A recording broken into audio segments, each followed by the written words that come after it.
Men and women have been concerned about money since it was invented, since the first coin was fashioned in Asia Minor about 700 BC. You might say that money's like good health and that we're concerned about it to the extent that we don't have it. Now, the purpose of this message is to get down to basics, to clear the air surrounding the entire subject of money.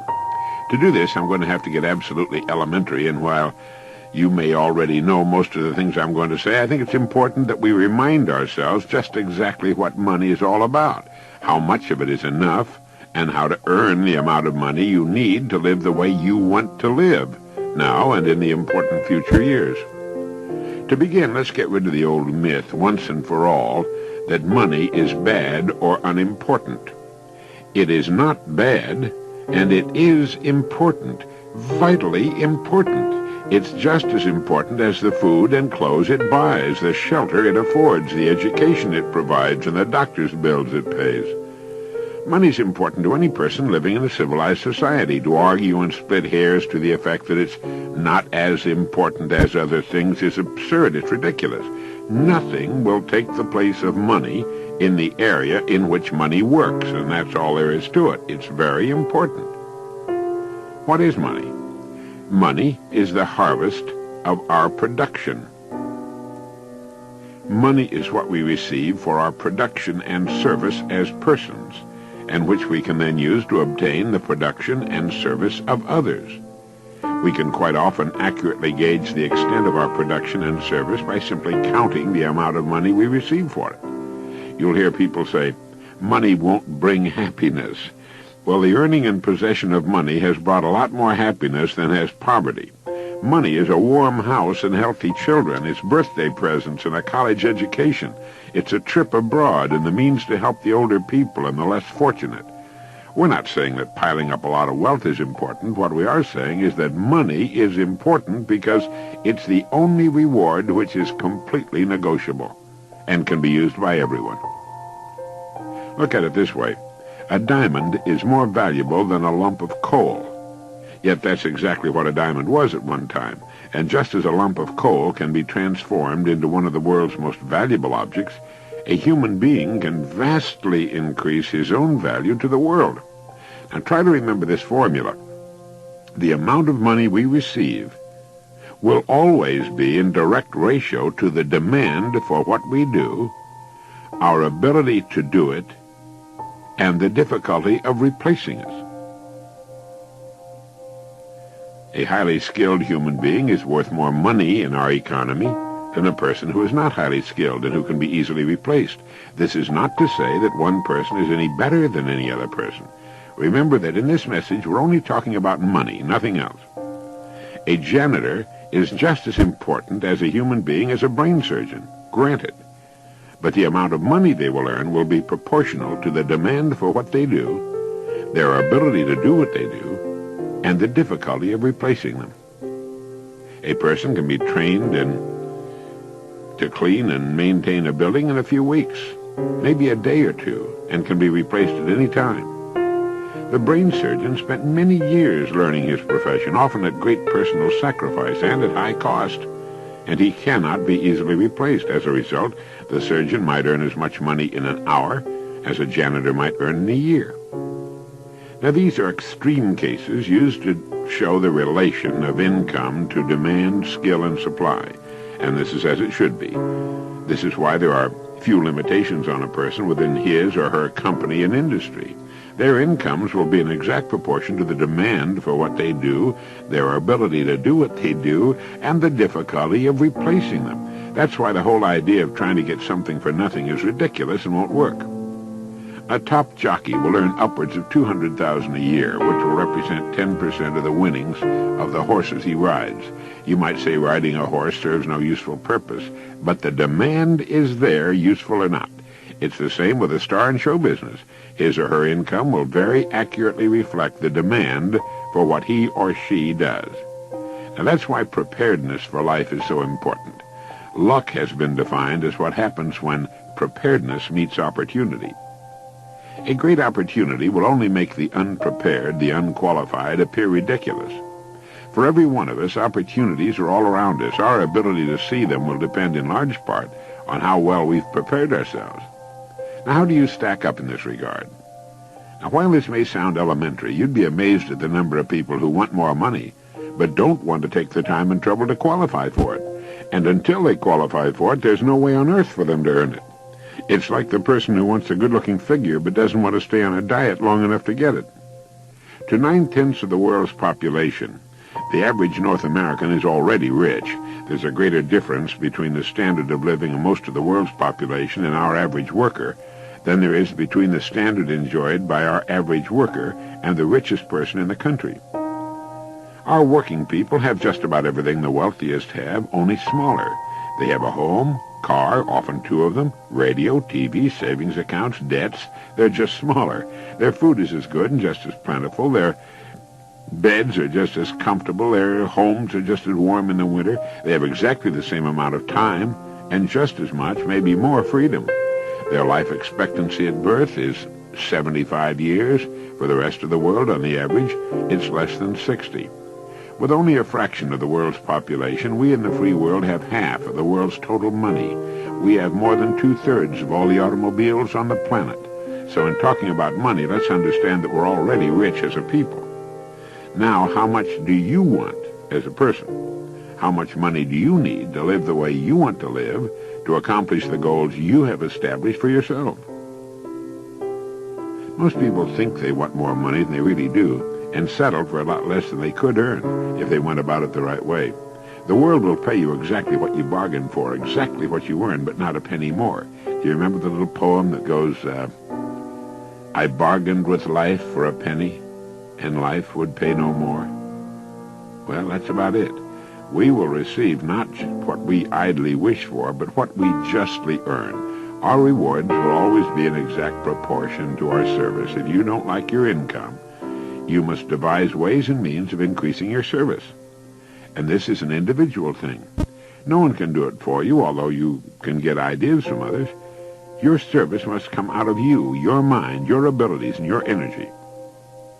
A strong person cannot make a weak person strong, but a weak person can become strong on his or her own by following a specific course of action for a sufficient length of time. And a person who's already strong can become a lot stronger. It's the same with this business of money. People who refuse to do more than they're being paid for will seldom be paid for more than they're doing. You may have heard someone say, why should I knock myself out for the money I'm getting? Now, it's this attitude which, more than anything else, keeps people at the bottom of the economic pile. They simply don't understand that only as we grow in value as persons will we receive the increased income we seek. If we try to stand still in our work, and millions do, we'll never know the rewards nor the joy of accomplishment and the personal satisfaction and peace of mind and the money, which come only to the person of unusual achievement. There are two distinct steps we must take. First, I think we must decide how much money we really want. Now, once this decision is made, the second step is to forget the money and concentrate on improving what we now do until we've grown to the size that will fit and naturally earn the income we've decided upon. Once we're fully qualified for the amount of money we decide to earn, we'll soon find ourselves earning it. And we'll also discover that with our new powers and abilities, it's no more difficult, perhaps even less difficult, than what we're now doing for the money we're now earning. Now ask yourself, how much money am I perfectly willing to earn, realizing that the amount I earn will be in exact proportion to my skills, the demand for what I do, and the difficulty of replacing me. There are really three amounts of money every person might well decide upon. One, the yearly income he or she wants to earn now or in the near future. Two, the amount of money he or she wants to have in a savings and or investment account. And three, the amount of money he or she wants as retirement income, whether he or she ever retires from active work or not. Now, it's here that most people make a very serious mistake. They never decide on any one of these three amounts of money. If you decide on these three amounts, and if you write them on a card to carry with you or put somewhere where you can review it from time to time, you'll automatically have placed yourself in the top 5% of the people. You'll have a plan for your future, a blueprint for future financial accomplishment. You'll know where you're going, and if you're serious about it, you will most certainly get there.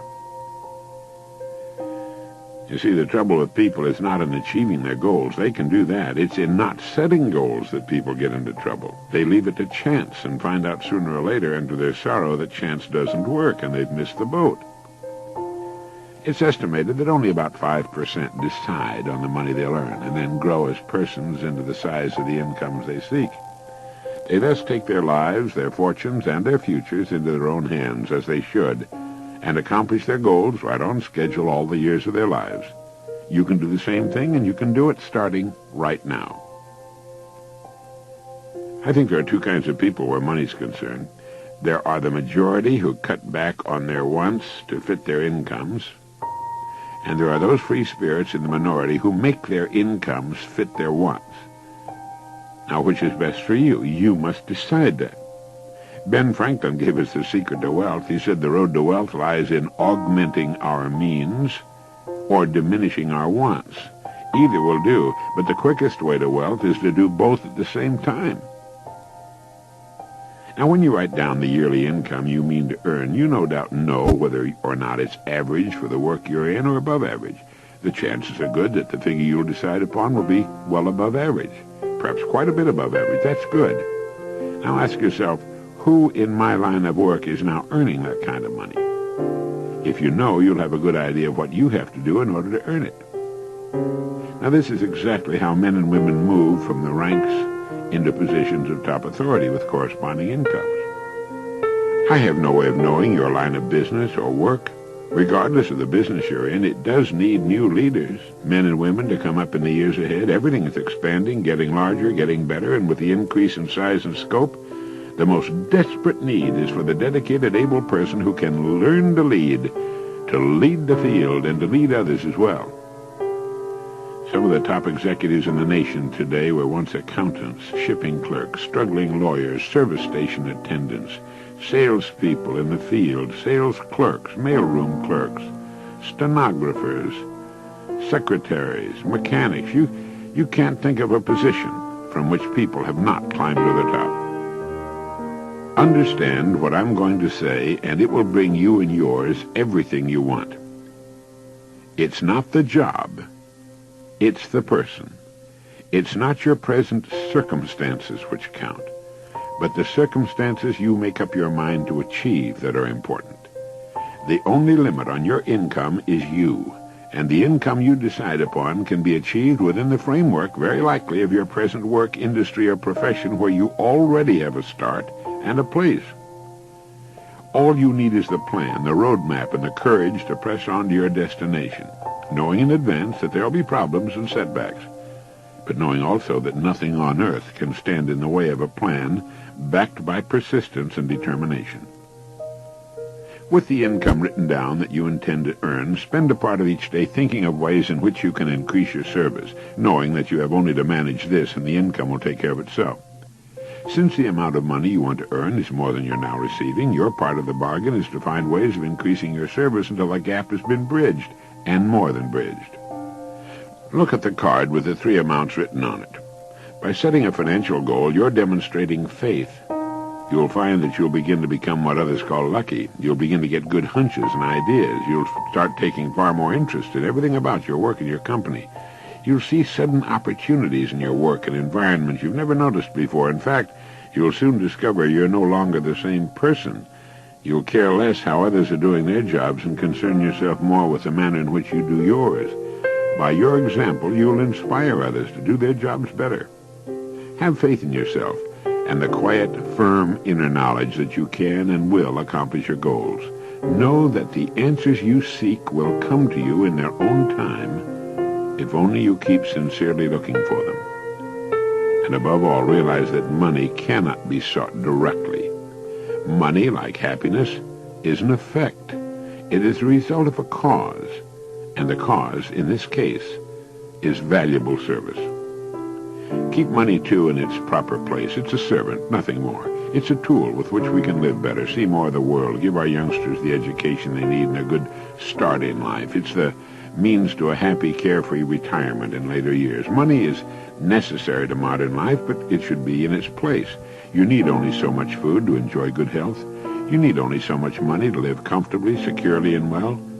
Too much emphasis on money reverses the whole picture. You then become the servant and the money becomes the master.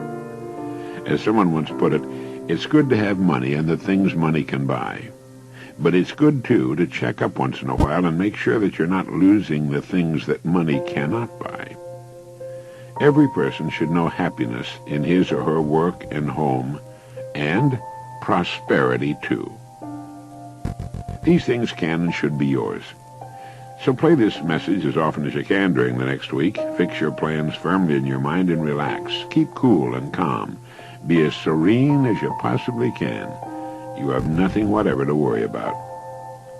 Right now, you may have no idea at all how the additional income you seek is going to come to you, or how you're going to save the amount you want in a savings account, or how you can possibly arrange for the retirement income you've decided upon. That isn't important, really. Remember that the only really important thing is that you know what you want. If you do, you must become what you think about. Be realistic about your financial goals, for as you reach them, you can then set higher goals. Trying to jump too far too soon can often result in confusion, tension, and worry. Take your growth in sensible, logical steps, remembering that the big thing is that you know what you want, and that you realize your rewards will match your service. That is, that you must devise ways and means of actually becoming the person who is worth the amount of money you have established for yourself. A person may be worth more than he or she is getting for a while, but the two will match up eventually. They have to. In fact, unless a person is worth more than he or she is now receiving, well, they can't move ahead. They're receiving all they're worth. It all gets back to the great law that controls everything in the universe, cause and effect. The cause must precede the effect, or the effect cannot occur. That's why people who try to get something for nothing are only fooling themselves and earning the disillusionment and frustration they must one day reap. You can have what you want. You need only make up your mind.